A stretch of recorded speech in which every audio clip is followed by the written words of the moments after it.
नमस्कार दोस्तों, हम आज आप लोगों को नाच गीत सुनाने जा रहे हैं। वीडियो पर अंत तक बने रहिए, लाइक करिए, शेयर करिए, कमेंट करिए और पूछिए कि गाना और भी गाइए। तो चलिए हम आप लोगों को नाच वाले गीत सुनाते हैं, लेकिन मेरा गला जो है वह खींच खींच कर रहा है। क्यों?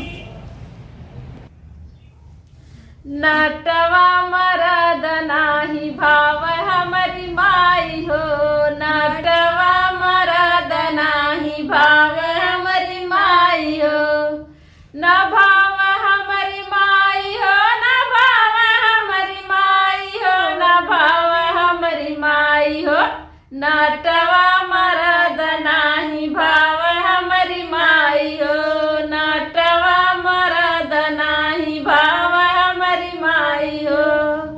हे गंगा मैया तुहके पियरी चढ़ाईब, हे गंगा मैया तुहके पियरी चढ़ाईब, ले जैतू नटवा के बहाय गंगा मैया हो, ले जैतू नटवा के बहाय गंगा मैया हो, बहाय गंगा मैया हो, बहाय गंगा मैया हो, बहाय गंगा मैया हो, ले जैतू नटवा के बहाय गंगा मैया हो, ले जैतू नटवा के बहाय गंगा मैया हो।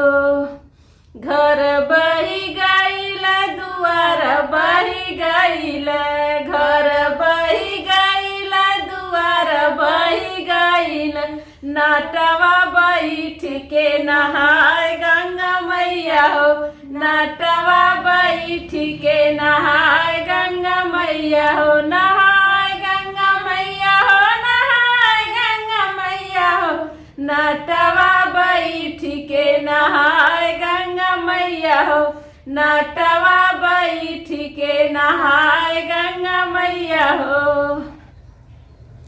नटवा मरद नाही भाव हमारी माई हो, नटवा मरद नाही भाव हमारी माई हो, न भाव हमारी माई हो, न भाव हमारी माई हो, न भाव हमारी माई हो, नटवा मरद नाही भाव हमारी माई हो, नटवा मरद नाही भाव हमारी माई हो।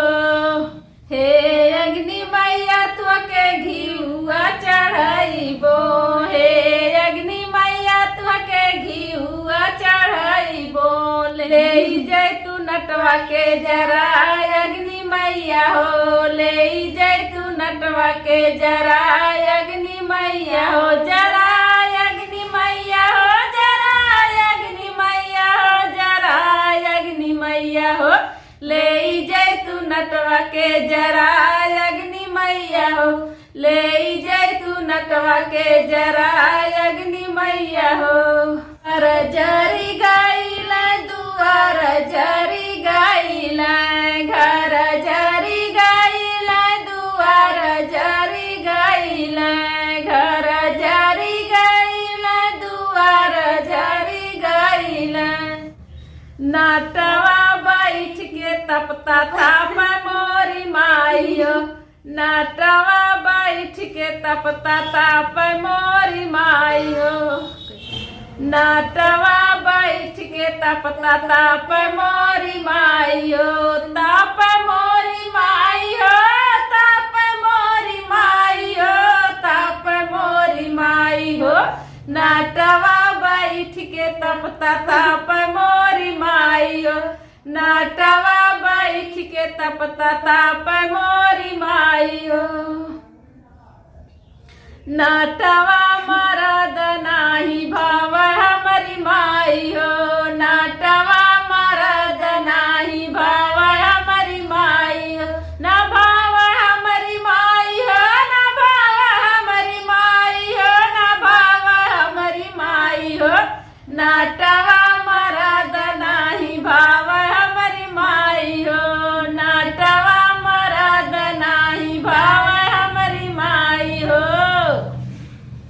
तो दोस्त लोगन जे छोट होई उ बुरा मत माने काहे से कि आप लोगन के मनोरंजन खातिर गीत बनल बा, ठीक ना।